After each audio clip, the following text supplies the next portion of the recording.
Good morning guys! And today, pupunta tayo ng Registry of Deeds ng Santa Rosa, Laguna para mag-request ng certified true copy ng title. So guys, kung may balak kayong bumili ng property, make sure lang na nakapag-request kayo ng certified true copy ng title para makakuha kayo ng updated status ng property na bibili nyo. Dahil sa certified true copy po natin makikita kung ano yung updated status ng property.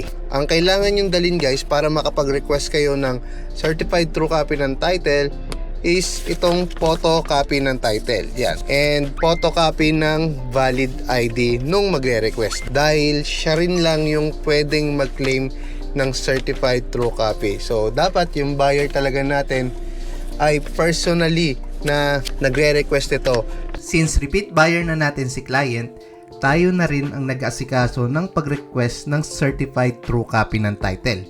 Kapag matagal na ang working relationship, mas nagiging seamless ang proseso dahil alam na nila na aasikasuhin natin ang bawat detalye ng transaksyon. Kung sa Registry of Deeds ng Santa Rosa kayo magre-request ng certified true copy ng title at may dala kayong sasakyan, mas ire-recommend ko na sa City Hall na lang kayo mag-park. Walking distance lang naman ang Registry of Deeds sa City Hall ng Santa Rosa, kaya mas convenient at hindi na kayo mahihirapang maghanap ng parking. Kung usapan naman ay kung gaano katagal ang pag-request ng certified true copy ng title, mabilis lang ang proseso sa Registry of Deeds. Karaniwan, hindi ka naman aabutin ng 30 minutes para ma-process ang request mo. Pero take note, hindi rin ito marirelease within the same day. Kailangan mo pa rin bumalik para i-claim ang documents.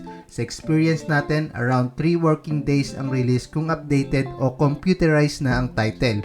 At around 7 working days naman kung old title pa ito. So ayun, sana nakatulong ang video na ito at may bagong impormasyon kayong natutunan tungkol sa pag-request ng certified true copy ng title. Maraming salamat sa panonood and I see you in the next video.